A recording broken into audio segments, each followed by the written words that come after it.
Bismillahirrahmanirrahim. Assalamualaikum warahmatullahi wabarakatuh. Alhamdulillahirabbil alamin wassalatu wassalamu ala asyrofil anbiya'i wal mursalin sayyidina Maulana Muhammad wa ala alihi wasallam ajma'in. Wa ba'du. Para jemaah, ibu-ibu, bapak-bapak, hadirin yang dimuliakan oleh Allah. Puji syukur kepada Allah Subhanahu wa taala senantiasa memberi kita nikmat sehat, nikmat kesempatan sehingga alhamdulillah kita dikumpulkan dalam satu tempat yang mana tempat itu akan diberikan pahala bagi yang masuk di dalamnya, yaitu adalah majelis ilmu. Berdoa salawat dan salam kepada baginda Rasulullah sallallahu alaihi wasallam. Allahumma shalli wa yusallim wa barik alaihi. Bapak-bapak, ibu, hadirin yang dimuliakan oleh Allah. Pada hari ini kita akan coba mengkaji kembali kajian kita yang sudah lewat. Jadi kali ini kita akan coba menambah sedikit tentang masalah babul ilmu, bab-bab tentang kewajiban menuntut ilmu. Dalam hadis Rasulullah SAW menjelaskan dalam hadis beliau, qala Rasulullah SAW, man arada dunya fa'alaihi bil ilmi, wa man arada al-akhirah fa'alaihi bil ilmi, wa man aradahuma fa'alaihi bil ilmi. Barang siapa yang ingin baik dunianya, hendaklah dengan ilmu. Barang siapa yang ingin baik akhiratnya, maka hendaklah dengan ilmu. Wa man aradahuma, kalau dua-duanya ingin baik juga, maka harus dengan ilmu. Makanya dalam Al-Quran firman Allah Subhanahu wa taala disebutkan oleh Allah Subhanahu wa taala, Bismillahirrahmanirrahim, yarfa'illahu alladhina amanu minkum walladhina utul ilma darajat. Allah Subhanahu wa taala akan mengangkat derajat hambanya. Yang pertama orang yang beriman, yang kedua adalah orang yang berilmu. Maka orang berilmu itu diangkat derajatnya oleh Allah, dimuliakan oleh Allah Subhanahu wa taala karena keilmuannya. Orang itu juga dimuliakan karena keimanannya kepada Allah Subhanahu wa taala. Maka para jemaat yang dimuliakan oleh Allah, tanamkan dalam diri kita pertama, kuatkan iman, rajin menuntut ilmu, insyaallah kita akan menjadi orang yang mulia di sisi Allah Subhanahu wa taala. Bapak-bapak, ibu yang dimuliakan oleh Allah, pada saat ini kita akan coba mengupas tentang pembagian ilmu. Jadi ilmu ini dalam satu keterangan disebutkan al-ilmu salasatun, ilmu itu ada 3 macam. Kata baginda Rasul dalam hadisnya, pertama ilmu zahirun wa ilmu batinun wa ilmu bainahu wa bainallah. Yang pertama ada namanya ilmu zahir, yang kedua ada namanya ilmu batin, yang ketiga ada namanya ilmu bainahu wa bainallah, yaitu ilmu tentang ketuhanan. Sehingga para ulama ketika dia menjelaskan hadis ini menyimpulkan 3 hal. Ilmu yang wajib kita tuntut untuk mencapai kehadiran ilahi, untuk mencapai keridhaan Allah. Sebagian ulama mengatakan apa? Ada 3. Yang pertama ada namanya ilmu fikih, yang kedua ada namanya ilmu usul, yang ketiga ada namanya ilmu tasyaruf. Ilmu fikih itu sasarannya tentang syariat lahiriah.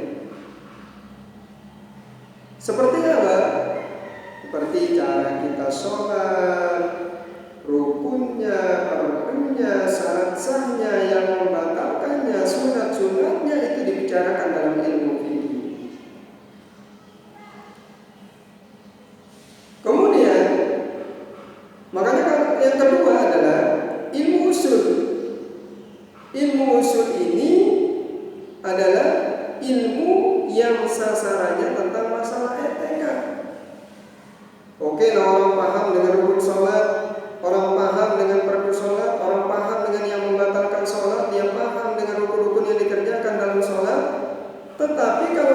tidak paham dengan maksud dia berdiri dalam sholat, dengan maksud dia ruku dalam sholat, dengan maksud dia membaca Fatihah dalam sholatnya, dengan maksud dia tahiyat dalam sholatnya sampai dia salam, maka itu tidak akan mendapatkan kesempurnaan dalam sholat. Yang ketiga adalah ilmu tentang akhlak atau ilmu tasawuf. Jadi ilmu tasawuf ini Bapak-bapak, ilmu yang membicarakan atau mengajarkan tentang akhlak kita. Akhlak kepada orang tua, akhlak kepada anak, akhlak kepada suami, akhlak terhadap istri, akhlak terhadap orang yang lebih tua. Makanya kalau orang tidak belajar tasawuf, akhlaknya rusak. Tidak tahu namanya kiai, tidak tahu namanya guru, tidak tahu namanya orang tua, dilawan semuanya. Tidak beradab, tidak berakhlak. Kenapa? Karena mereka tidak belajar tasawuf. Padahal kalau dalam ilmu tasawuf itu yang diajarkan apa? Akhlak. Makanya kalau orang-orang tasawuf itu, ya, dia adalah orangnya tawadu, bersabar, rendah diri, bersyukur kepada Allah. Kenapa? Karena dalam ilmu tasawuf yang pertama diajarkan tobat. Kalau orang sudah tobat, tidak berani dia sombong. Kalau orang sudah tobat, tawakalnya banyak pada Allah. Kalau dia sudah tobat, banyak bersyukur kepada Allah. Kalau dia sudah tobat, ibadahnya semakin meningkat kepada Allah Subhanahu wa taala. Itu di mana kita jumpai pelajaran itu? Ya di tasawuf. Makanya kalau orang tidak belajar tasawuf, tak tahu namanya tobat, sombongnya minta ampun, angkuhnya minta ampun. Kenapa? Karena dia tidak mempelajari tasawuf.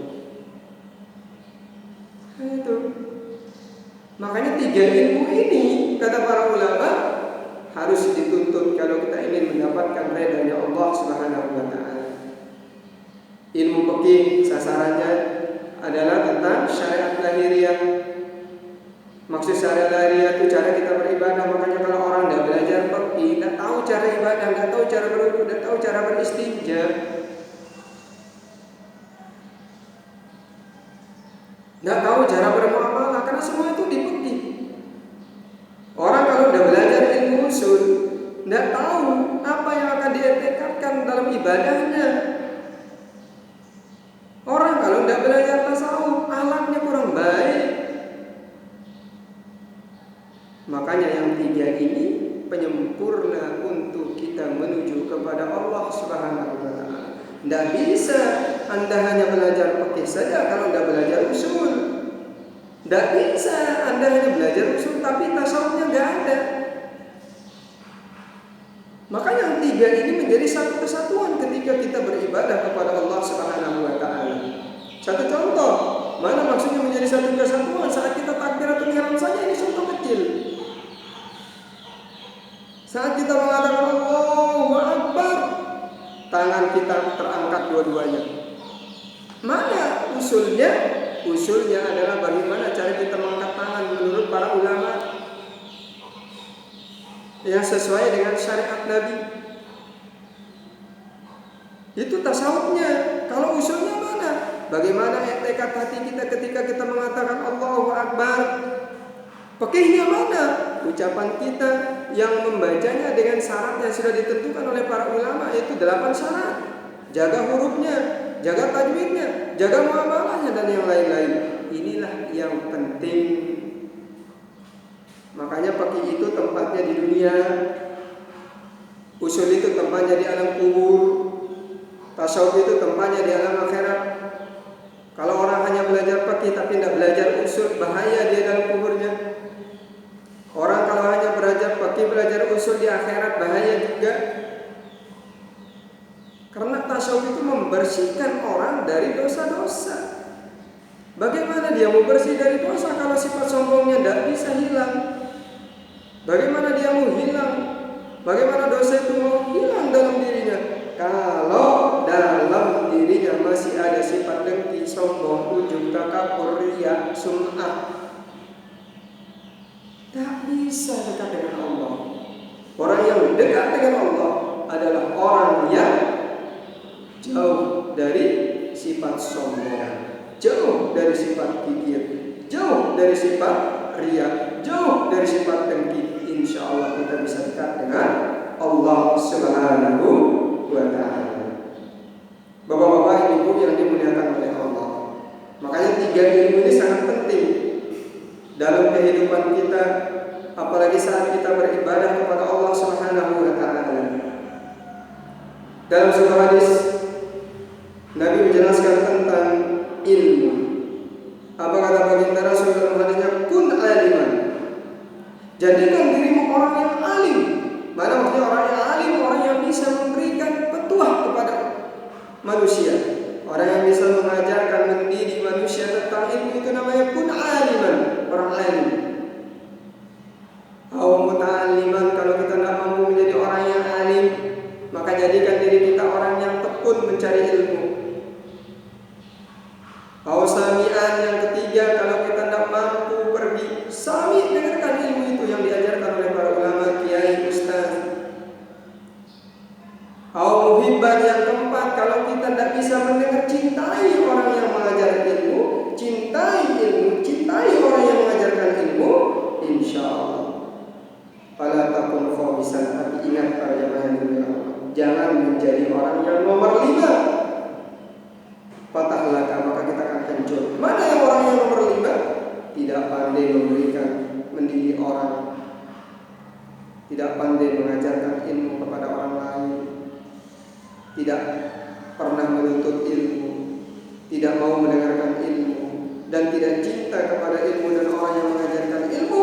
Patahlah, maka kita akan menjadi manusia yang hancur, akan menjadi manusia yang rusak. Kita akan menjadi manusia yang bahaya. Makanya dalam kitab Ta'lim wal Muta'allim dijelaskan oleh baginda Rasul sallallahu alaihi wasallam, oleh para ulama pengarang kitab, ilam, ketahuilah. Apa katanya? Ilam, ketahuilah, bi annahu, sesungguhnya, la yaqtaradu talabu kulli ilmin, dia selaku ilmu, tapi tidak semua ilmu dicari. Bal yuqtaradu alaihi, akan tetapi ilmu yang diwajibkan kepada kita adalah talabul ilmul hal. Mana?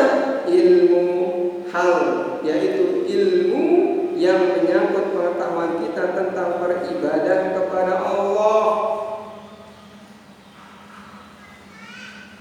Ilmu yang mengajarkan kita tentang tauhid, akhlak, dan ilmu fikih. Ini namanya ilmu hal. Ilmu yang bisa kita praktekkan langsung dalam ibadah kita. Ini yang wajib dituntut. Seperti apa? Ilmu sholat, ilmu wudu, ilmu istinja, ilmu yang lain-lain.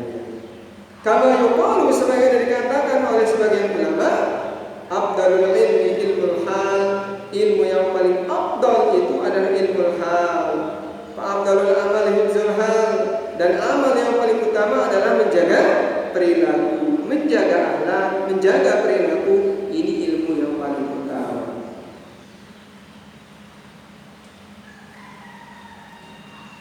Kemudian, wa yuqtaradu 'alal muslim, diwajibkan atas setiap orang Islam, nina, mama, ya, kalau dia sudah Islam, talabul ilmi, menuntut ilmu. Maka ingat, hati-hati, menuntut ilmu ini wajib.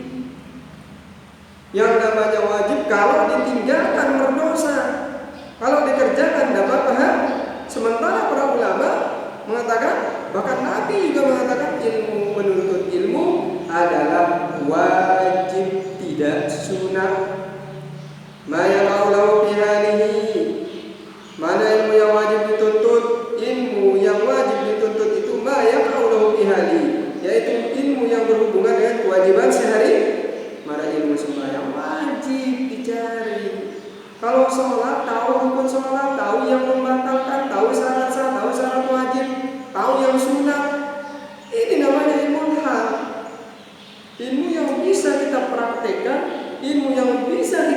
maka ilmu yang bisa kita laksanakan setiap saat ketika kita akan melaksanakan ibadah. Karena banyak orang sholat tidak tahu rukun sholat, banyak orang sholat tidak tahu yang membatalkan sholat, banyak orang sholat tidak tahu mana sunat-sunat sholat, mana yang fardu dalam sholat. Kan aneh, kok orang sholat tidak tahu rukun sholat, orang sholat pun tidak tahu yang wajib dalam sholatnya, orang sholat pun tidak tahu mana yang makruh dalam sholatnya. Jangan-jangan yang dikerjakan yang membatalkan. Apa manfaatnya sholat itu? Kita sholat mengerjakan yang batal, tidak ada manfaat pahala yang kita dapat. Makanya mengetahui yang membatalkan hukumnya wajib, mengetahui yang sunnah hukumnya juga wajib, mengetahui yang makruh dalam sholat hukumnya wajib, karena masuk dalam ilmu al. Hati-hati ibu-ibu, bapak-bapak yang dimuliakan Allah. Sekarang banyak orang sholat tidak paham, tidak ngerti. Mereka hanya sekedar sholat, lantas selesai sholat, selesai masalah, ngaji tidak pernah, nuntut ilmu tidak pernah, padahal dia pun sholat tapi tidak tahu caranya sholat. Ya, hati-hati. Makanya menuntut ilmu itu dalam agama kita hukumnya adalah wajib. Yang namanya wajib kalau tidak dilaksanakan ya dosa. Hati-hati. Saran saya kepada bapak-bapak, ibu-ibu yang hadir pada saat ini, jangan hanya mengerjakan, tetapi cari alat, cari cara, cari ilmu yang akan kita pakai mengerjakan. Jangan hanya sholat tapi tidak tahu rukun sholat, tidak tahu. Kan aneh, kok orang sholat tidak tahu rukun sholat?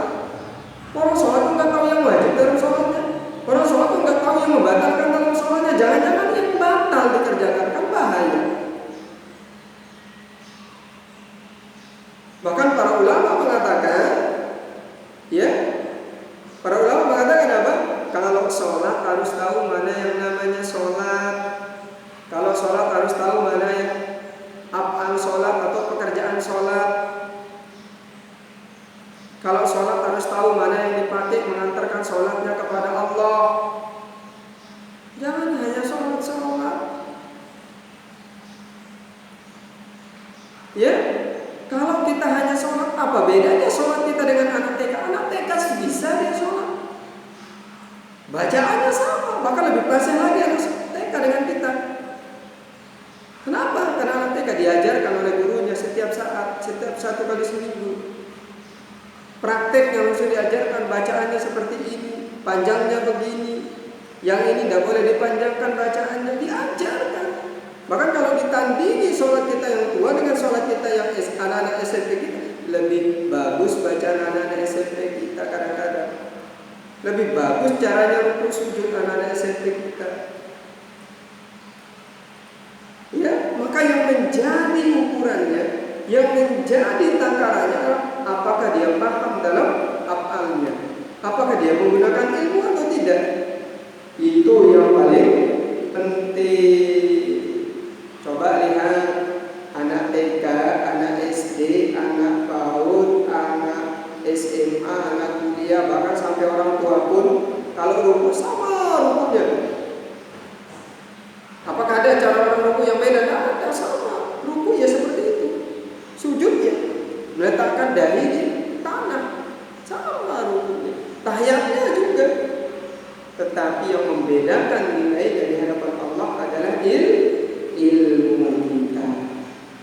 Banyak orang sholat tidak mengenal Allah, banyak orang sholat tidak tahu yang disembah, banyak orang sholat tidak mengenal apa yang dilakukan dalam sholatnya. Ini yang berbahaya. Padahal dalam keterangan wal amalu bi ghairi ilmin la yufid. Barang siapa mengerjakan satu amal tanpa didasari dengan ilmu, tidak akan bermanfaat. Hati-hati. Kenapa? Li'anna ilmu ruhul amal, kata baginda Rasul. Karena ilmu itu adalah roh amal kita. Maka hati-hati. Buntan-buntan ini. Ya, hati-hati. Jangan sekedar sholat-sholat.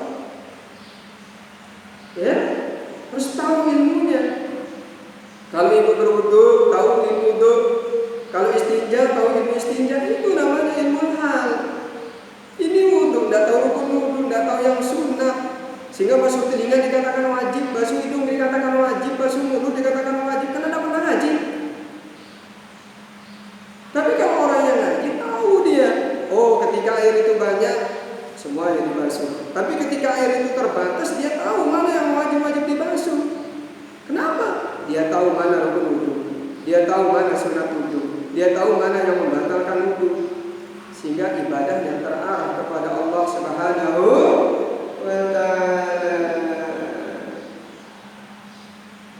Bapak-bapak, ibu hadirin yang dimuliakan oleh Allah Subhanahu wa ta'ala, mudah-mudahan kajian apa yang kita kaji saat ini bermanfaat. Makanya jangan lupa bapak-bapak, apapun yang bapak tahu tentang ilmu sampaikan kepada saudara-saudara. Insya Allah akan bermanfaat. Jangan diam. Yang punya wajib, yang jangan bapak-bapak kira kewajiban menyampaikan ilmu itu hanya ustaz, hanya kiai, hanya tuan guru. Tidak, semua kita. Supaya umat ini selamat. Nanti pulang dari sini, ibu-ibu kasih tahu, baru ini yang ngaji dari Pak Ustaz. Ini kita kampus sembahyang, ya. Ini cara jadi kita sembahyang itu harus tahu dulu, harus tahu rukun, harus tahu simbatan ya, harus tahu syarat sembahyang, harus tahu sedekah sembahyang, atau pegawaian sembahyang.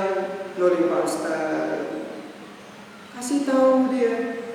Oh anak-anakku, kalau kita sholat ini loh rukun sholat. Oh sebetulnya kalau kita sholat ini loh yang membatalkan sholat.